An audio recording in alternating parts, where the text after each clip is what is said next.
Bus stand তৈরি হচ্ছে ঝাড়গ্রামে। সেই বাস স্ট্যান্ডের ছবি দেখলে আপনি ঘাবড়ে যাবেন।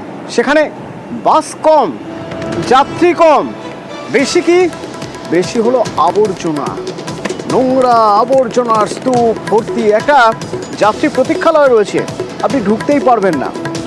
যদি কোনো মতে কেউ টয়লেটে যেতে চান তো ফিরে আসতে হবে, উন্নত করার কথা ভাবতে হবে। টয়লেটের এতই খারাপ অবস্থা, অথচ টাকা তো খরচ হয়েছে অনেক, তাহলে এই অবস্থা কেন? রাজু রয়েছেন আমার সঙ্গে সরাসরি ঝাড়গ্রাম থেকে। রাজু, এই অবস্থা কেন?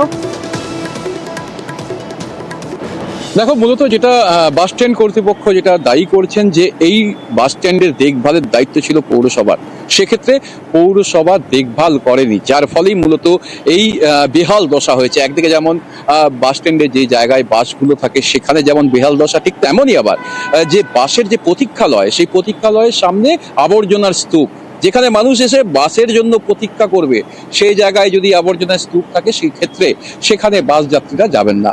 আর তার পাশাপাশি যদি দেখা হয়, এখানে যে বাথরুমটি রয়েছে ব্যবহার করার জন্য যারা বাসে যে সমস্ত যাত্রীরা আসবেন, কিংবা এখানকার যে গাড়ির চালক কিংবা হেল্পার বা কন্ট্রাক্টর, তারা যাতে এখানে এসে সেই বাথরুমটা ইউজ করে সেখানে তাদের যে শৌচালয়ের কাজ সেগুলো সেরে নিতে পারে, কিন্তু সেই বাথরুমে ঢোকা যায় না, কারণ এতটাই দুর্গন্ধ। সেই জায়গা থেকে বারবার পৌরসভাকে জানানো হয়েছে, কিন্তু পৌরসভার তরফ থেকে কোনো রকমের কোনো ব্যবস্থা নেওয়া হয়নি, এমনটাই অভিযোগ করছেন আবার ঝাড়গ্রামের যে 2 নম্বর ওয়ার্ডের যিনি কাউন্সিলর রয়েছেন তথা সেখানকার বাস ইউনিয়নের যিনি প্রেসিডেন্ট, তিনিও বলছেন এই কথা। আর এর থেকে বড় জিনিস হলো যে সরকারের তরফ থেকে কোটি কোটি টাকা ব্যয় করে এই বাস স্ট্যান্ড করা হয়েছিল মূলত যাত্রীদের জন্য, কিন্তু বাস স্ট্যান্ড হয়েছে, বাসের পরিসংখ্যা ঠিকই রয়েছে, কিন্তু বাস সেখানে যায় না। কারণ বাসের যে পরিষেবা দেওয়ার জন্য বাস কন্ট্রাক্টর বা যে গাড়ির চালকরা রয়েছেন তারা যেতে চাইছেন না, কারণ সেখানে বাসের যে মানুষজন, যে যাত্রী আসবে সেই যাত্রী তো আসে না ঠিক করে, আর যার ফলেই বাস সেখানে যায় না। বাসকে রাস্তার উপর দিয়েই বেশিরভাগ যাতায়াত করতে হবে, সেখানেই মানুষজন ওঠেন। বাস স্ট্যান্ড থাকা সত্ত্বেও ঝাড়গ্রামের যে পাঁচমাথা মোড়, সেখানে যেখানে বাস দাঁড়াবার জায়গা নেই, এত টাকা খরচ করে যে কারণে খরচ, সে কারণে খরচ করেও লাভ কিছু হলো না, টাকাটা জলেই গেল। ধন্যবাদ।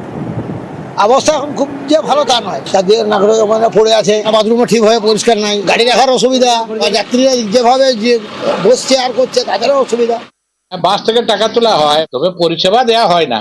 আমরা বাস স্ট্যান্ডের জন্য 20 টাকা করে দিই, এইভাবে দিয়ে চলেছি, কিন্তু বাস স্ট্যান্ডের কোনো উন্নতি হয়নি। বাস স্ট্যান্ডে যে প্যাসেঞ্জার সেট করতে আছে সবকটাই প্রায় ভেঙে পড়েছে, এগুলো পৌরসভার থেকে একটা রিপেয়ার করে দেওয়ার দরকার ছিল, কিন্তু ওনারাও কেউ এদিকটা দেখেননি যেন। এটা একদম ঝাড়গ্রাম যে নতুন বাস স্ট্যান্ডটা হয়েছে, সেই বাস স্ট্যান্ডের আমাদের দুর্দশাটা প্রচুর, দীর্ঘদিন যাবৎ। আর টেন্ডার হয়নি, টেন্ডার হলে অনেকটাই স্বচ্ছভাবে হওয়ার সম্ভাবনা থাকবে। দীর্ঘদিন যাবৎ টেন্ডার হচ্ছে না। এখন আমরা ঝাড়গ্রাম মিউনিসিপ্যালিটিকে বলবো নজরে আনতে, এবং যাতে এই বাস স্ট্যান্ডটা মানে ঠিকঠাক মেনটেনেন্স হয় সেদিকে নজর রাখতে। ওখানে কেন্দ্রীয় বাস স্ট্যান্ডে লোক লাগানো আছে প্রত্যেকদিন পরিষ্কার করার জন্য, ঠিক মতন লোকে কাজে আসছে না। কাজের কিছু লোকের গড়িমসি আছে, চেয়ারম্যানকে তো ওসিতে তো লাভ নেই, উনি চেষ্টা করছেন। গাফিলতিটা পৌর কর্তৃপক্ষের আছে, পৌরসভার চেয়ারপারসনের কথা কেউ শুনে না, মাঝে মধ্যে গালাগালি দিলে তবে কথা শোনে। পৌর যে সমস্ত কর্মচারীরা আছে তাদের গাফিলতি আছে, যে কাজ করতে পাবে তাকে টেন্ডার দেওয়া, নাহলে কিন্তু কোনো কাজেই হবে না।